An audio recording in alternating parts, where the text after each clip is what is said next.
YouTube, what's going on? It's your boy David from NBA Knowledge, and today we are going to talk about some players who did not get paid the money that their talents rightfully deserve. But before we get started, if you enjoy videos like this, drop a like and also comment your opinions down below in the comment section, as well as hit the subscribe button if you enjoy what you see from this channel, and the bell for post notifications. But without further ado, let's start off with our first player, Chauncey Phillips. Fresh off of a 3-game playoff detonation with the Minnesota Timberwolves, who remained committed to Terrell Brandon, the Detroit Pistons scooped him up for 5 years with the mid-level exception. Suffice it to say, they won that negotiation. Phillips averaged 17 points and 6.3 assists over the next 5 years, while draining more three-pointers than anyone else in the league and earning the moniker of Mr. Big Shot.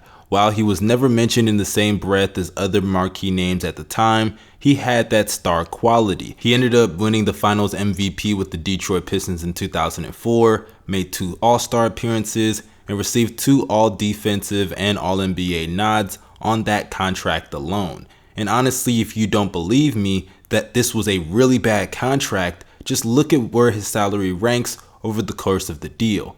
In 2003, he was 127th in the league in salary, 2004 116th, 2005 111, 2006 112, and 2007 106. Salary cap infusions aren't skewing those numbers either. Phillips held a relatively steady position between 105 and 130th for 5 years. His contract only aged into a bargain because he drastically outperformed his pay grade. But moving on to the next player, we have Steph Curry. Steph Curry's extension in 2012 for 4 years, $44 million was essentially the origin of the Golden State Warriors dynasty. They don't reach the pinnacle of basketball without him, and they most certainly don't land Kevin Durant in free agency in 2016 if Steph is not playing at a cut rate. Now granted, Curry's 4-year deal wasn't viewed through this lens in real time, far from it actually, as a right ankle injury limited him to 26 appearances the season before, and though he always showed promise on the offensive side of the ball with his amazing 3-point shooting, no one thought he was going to be in MVP contention. Well, both of Curry's MVP awards came during this deal in 2015-16 when he became the first unanimous MVP winner in NBA history and led the Warriors to a best ever 73-9 regular season record. He was the 65th highest player in the league and the 5th highest paid player on his own team. Curry's discount kept on giving that summer as the Golden State Warriors did blow a 3-1 lead in the finals, but unlike a lot of other people, the Warriors benefited from the unprecedented salary cap spike, and the successful recruitment of Kevin Durant was only possible because they had one of the NBA's 5 best players locked up to a contract that placed him 85th in total salaries in the year of 2017.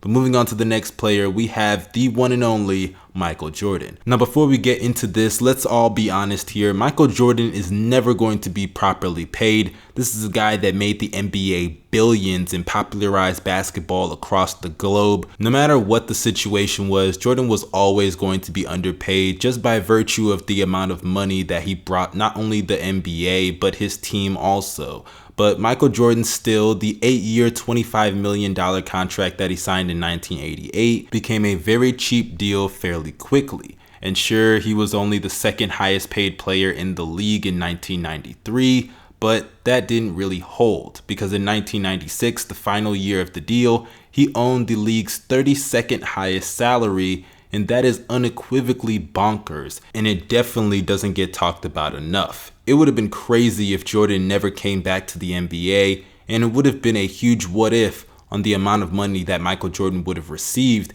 had he restructured his deal. Because people forget they threw away his previous deal just to sign him to this, and because Jordan is a dedicated worker and was actually very dedicated to winning in Chicago, he played out the rest of his contract until he earned a massive amount of money in the last 2 seasons with the Chicago Bulls. But the next player that we have is Scottie Pippen. Scottie Pippen's second contract with the Chicago Bulls was very closely followed in the ESPN's Last Dance documentary, and it still remains a little bit complicated. He signs what was billed a 5-year, $18 million extension after he wrapped up his 4th season, but he still had 2 more years left on his rookie deal at the time. Part of that $18 million was spread out over the next 2 years and tacked onto his 91 salary, even though he didn't broker that extension until June. Like Michael Jordan's 8-year agreement, Pippen's contract didn't immediately look so bad until the league eventually took off. He was the league's 8th highest player in 1993, but that top 10 standing only lasted all of a second, as the next year, despite finishing 3rd on the MVP ballot, he ranked 26th in individual salary. Things only worsened from there as the NBA evolved into a money-making monolith. When his contract ended in 1993, there were 121 players earning more than him, including 5 on his own team. Obviously, it eventually led into him leaving the organization, and yeah, the rest is history. But moving on to the next and final player that we have the one and only Isaiah Thomas. Now, for those who do not know, Isaiah Thomas was kind of did dirty by a lot of organizations as he was traded from team to team to team, primarily due to his height. Offensively, he can give you a lot. He's a decent passer for someone of his size. Not a great one, but fairly decent. He can score the ball rather efficiently whenever he's on, and he's a pretty good shooter and ball handler and can create his own shot off the dribble consistently. But the problem is, considering the fact that he's 5'9", he can't defend anybody. And I mean anybody. But luckily, it was on his 2nd contract that Isaiah Thomas broke through the star barrier, as he ended up with the Phoenix Suns, who eventually did a sign-and trade with the Boston Celtics, and the rest is quite literally history. Over the first 3 seasons of his contract, he was the only one of 3 players who cleared 22 points and 5 assists per game while shooting 37% from behind the arc, the other 2 players being Steph Curry and Kyrie Irving. IT's 2017 campaign, during which he averaged 29 points per game, which was 3rd in the NBA at the time, as well as 6 assists, while converting 53% of his 2s and 38% of his 3s, his performance earned him a top 5 spot on the MVP ballot. But he was the 153rd highest player in the league.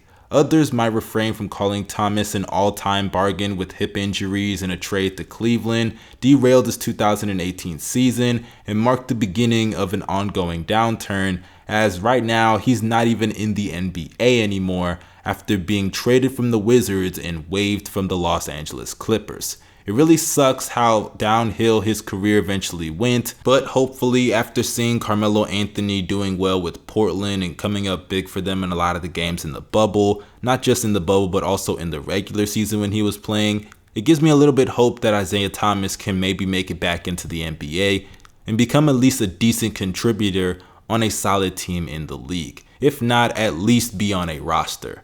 But that concludes this video. This is your boy David from NBA Knowledge. If you enjoy it, drop a like, comment your opinions down below, hit that subscribe button and that bell for post notifications. I'm out. Stay safe.